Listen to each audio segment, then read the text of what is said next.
This is where they're coming to connect with you, to learn about you. It's really that quick snapshot of what it is that you do. Welcome back to Duo On Air. I'm Abby. And I'm Courtney. And we're the ex-agency turned entrepreneurial team that puts the Duo in Duo Collective. Our boutique organic marketing agency specializes in SEO, social media strategy, and branding. We're an everyday pair of business besties / marketing experts obsessed with helping our community learn more about what it takes to run a business. Which is why on Duo On Air, we're not holding anything back. We're giving you all the info we know about how to grow your business organically so you can be the confident CEO you were made to be. And how to navigate life as a small business owner. Whether it's on your own or with your best friend by your side, so grab your coffee or your mimosa, we don't judge, and settle in for a quick value-packed episode of Marketing Tips. Welcome back to the Duo On Air podcast. This is episode number 20, and today we are chatting about what ingredients make up a great Instagram bio.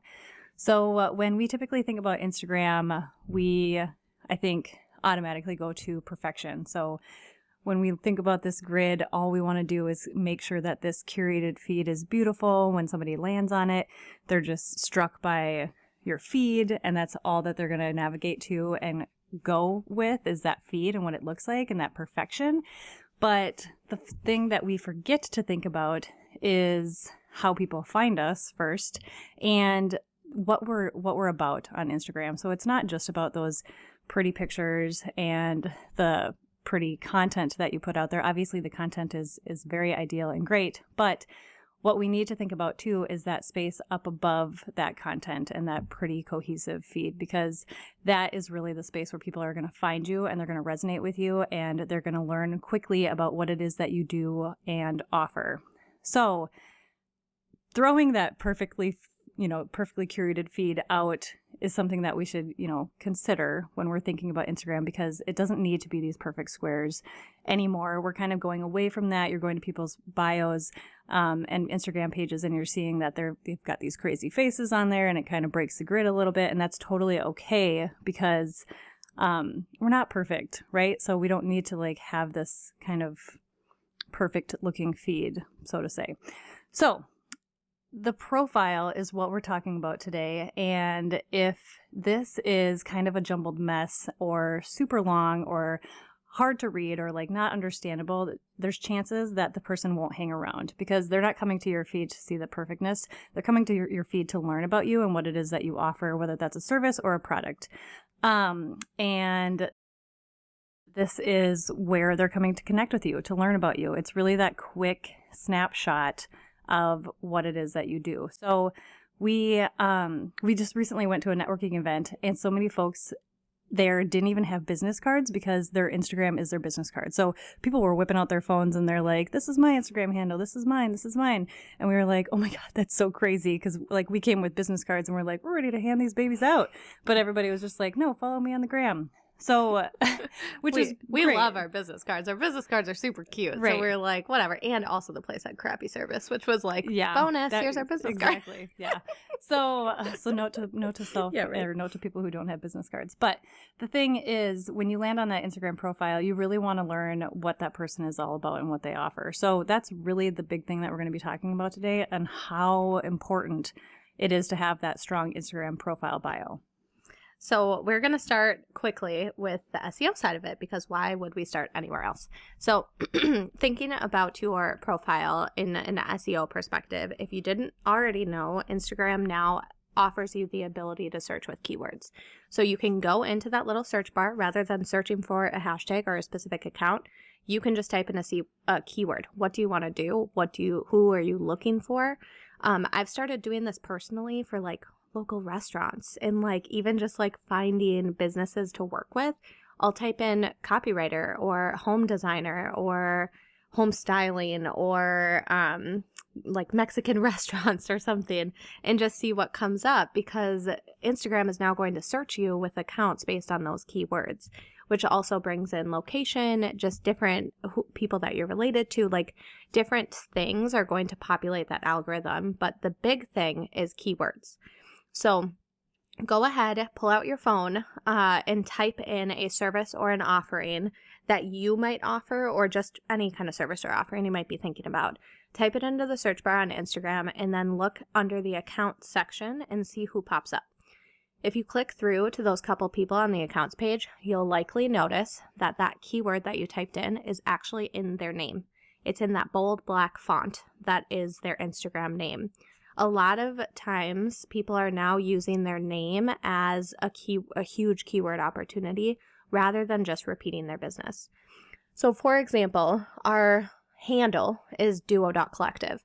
So our brand name is already in there. We are still repeating Duo Collective in our name, but we don't have to. But we also add in an additional keyword of Duo Collective marketing. We could replace it completely, say organic marketing experts, and not have Duo Collective there at all.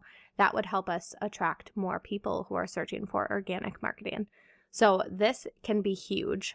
If your name, your Instagram name, is your personal name, I can bet you that no one is searching for that.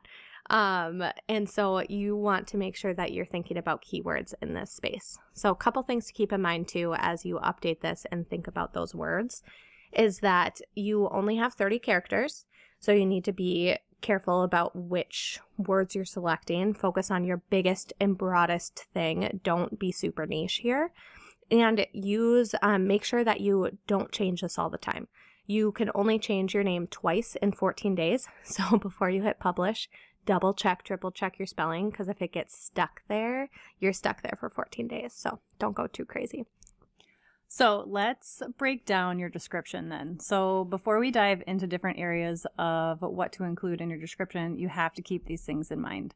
So people like to skim. You don't ever, even if you just catch yourself reading things, you don't hardly ever read the full paragraph or the full thing. You like to just skim and get things in these bite-sized chunks. So when you're doing that description, just remember to not like make it this super long paragraph and have all of these things kind of jumbled together. Really make it easy for them to kind of come in and like almost bullet point it out what it is, like who you are, what you do, something fun about you, call to action, stuff like that. So really just keeping it these nice bite-sized chunks so they can really easily digest it. Using emojis really help to kind of liven up the Instagram bio, make it a little fun, a little lighthearted. And sometimes these emojis can actually act as words too. So like if you have a podcast and you have the little podcast emoji, obviously they know that that's your podcast, and then you can just have your podcast handle. So instead of writing out podcast or like find us here at this podcast, you can just have that little emoji, and that's kind of replacing a word too, because of that character limit that we have. Speaking of the character limit, it is 150 for a character limit. So this is going to be something, it's a little tricky to kind of play around with, but just open up a Google Doc, Google Word doc, and type in those things, try to spell out what you want your Instagram bio to be. I think there's just free resources out there. You can just jump to like keyword count. Character counter. Or yeah, character count. And then you just pop it in there and it'll let you know how many characters you have and what you have to either eliminate or continue to add. And then using keywords. So we kind of touched on this briefly above, but we'll also continue to go through this. But like Abby said, when people are searching in the Instagram platform, they're starting to become very much more familiar with keywords, and they're pushing towards that versus hashtags. So when you're searching for that particular content, you're going to pop up there if you're using those keywords in your Instagram bio. So like we said, how can we break this into bite-sized chunks? What bite-sized chunks should you be using? So a few different ideas to fill up that description space, because it can feel really like natural just to plug in everything about your business and include nothing else. So we want to make sure that it's a mix. It's a mixture of your business, of you, of your personality, of what makes you unique. And we have to do all of that in 150 characters. So our first tip is to use your name somewhere. We've been guilty of this, of not using our names because we have two names and that takes up more characters. So it's kind of hard. We have to, play off like whether or not we need those characters for something else at the time. But use your name to make personal connections. We've done this a lot where we've tried to connect with someone in their DMs and we don't know their name because it's not written anywhere, and we'd have to link through to their website and then pray it's on their contact page, which that has also happened before. I've not been able to find a name on a contact page. So use your name in places because people buy from people and we really want to make that connection. The second piece of it is you can list out the second chunk, I should say. List out your services into big categories. So you can get a little bit more niche here, but don't get so niche because, again, you have a character limit. And then if you're a product-based business, you can include your best-selling products or best-selling product categories here. This is that chunk of your profile description that is going to be the most keyword optimized piece. So if you're not really sure if that category is searched for, you can just do a little research yourself and type in copywriting and see what other keywords populate. If what also populates is website copywriting or launch copywriting or creative copywriting, like maybe that's the other keyword that you add in there. So you can do a little bit of research before you actually add these words onto your website. And don't get too concerned about like writing full sentences. I do creative copywriting. Like just keep it short and sweet. Keep them words in little nuggets, separate them with commas, but don't feel like you need to be using your grammar in these spaces. And then like we said before, people buy from people. So add a little chunk in your description that talks about your personality. What's unique about you? Are you obsessed with plants? Do you like big dogs like us? Are you a whiskey drinker and you really love finding local shops? Are you a coffee shop addict and that's where you're always working from? Go ahead and share those details and put that in your bio because people will resonate with that more than you think. And finally, have a call to action. So don't just put your link there and say nothing else. Right before your link, tell them the number one thing you want them to do. Is it to book a discovery call? Is it to buy a product? Is it to shop? Is it to buy a template? Is it to just follow? Like whatever it may be, you need to have a call to action in your bio that tells people what you want them to do. Because if you don't tell them what to do, chances are they're not going to do it. We are very much in we're in a habit loop of doing the same thing on Instagram all the time. So unless you tell us to stop and do something, we're not going to take that action. And remember too that making sure to update your call to action when you have specific things going on. So let's say you have a specific sale, like a Black Friday sale going on for your products, and you want to get your audience to know that and click through to that sale. Like make sure you're changing that CTA with whatever is going on in your business, because then it's always relevant. It's always top of mind. You're always directing them exactly where you want. So that's something nice about these sections too, is that you can be updating them based on like what's going on with your business. Yeah, we updated ours just today for our group coaching launch of the program, which now you know when we're recording this episode. And so we updated it for that. We'll update it if we have a new freebie. We'll update it if we're like testing out a new strategy session. If we have a specific service that we want to tout, like, hey, we really want to get some more branding clients this month. Like, let's talk about our branding. Like, be very specific and make that action aligned with the goal that you're going after. So there are a few other things that you should be considering when it comes to just the Instagram bio part of your profile. And one of those is the highlights section. So these sections, I feel like when they first started, when Instagram first had them, it was just kind of a fun section to like just continually show what was going on in your life or whatever. But you can use these really strategically. So think about, FAQs, different frequently asked questions that you get all the time. This is a good space for that. The services that you offer or ways to work with you. We have a ways to work highlight, and we think it's so powerful because if somebody lands on our Instagram bio and they just want a really quick glimpse of what we do and what we offer, they can just flip through all of those highlights in the ways to work one, and they'll get the quickest glimpse at what it is that we offer and what we do. And this is just a great space and to highlight your best-selling products or testimonials. It's really just a great space to have up top to use strategically to help your business a little bit more or give your audience a little bit more of that context about what you do or what you offer. And client love or like people using your products or things like that is also like just such a great highlight for people to browse through, because that is what gets people to actually buy from you. People want to see that other people are loving it. So if you have that like right there underneath your profile description, someone can easily tap on it and browse that part of your business. Absolutely. And behind the scenes, because again, Abby has said this multiple times in this episode, but people like to buy from people, and people like to see what it is that you are doing behind the scenes, because obviously you're not a robot, you're a person too, and people like to see how they can resonate with you on just a human level. Yeah. If you're obsessed with plants, have a plant highlight. Yes, absolutely. I would watch that. The next thing is the profile photo. So if you aren't like a massive team, or you are just kind of running the business by yourself, or there's 2 of you or 3 of you, try to have that profile photo be a picture of you, because again, it's relatable. People see your face, people know who you are when they land on your page, and again, it just humanizes your brand a little bit more versus having that logo.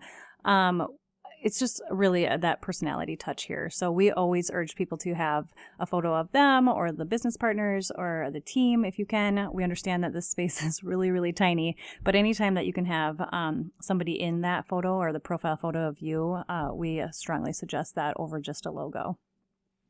And then the last thing is cohesiveness. So yes, that perfection really is gone, but your feed should still always draw them in and look like everything else that you put out into the world. So think of your website, your email newsletters, anything that you have printed, any collateral like that. If you have other social channels like Facebook, TikTok is a little bit of its own beast, not usually curated so much, but just making sure that it doesn't look completely different from any other way that they're going to find you online or out in the world. So really just creating that cohesiveness and keeping things consistent. I think this is the hardest part for branding experts too. Like, Absolutely. Courtney will ask me all the time, like, this is going to ruin our feed, but it's fine. Yeah. I, at the event that we just recently went to, one of the things was you have to kind of just be messy. Like, you don't have to look like you have your shit together all the time and be perfect. And so we posted some photos from that event, and I knew immediately, I was like, this is not going to match our brand. But I was like, I have to let it go.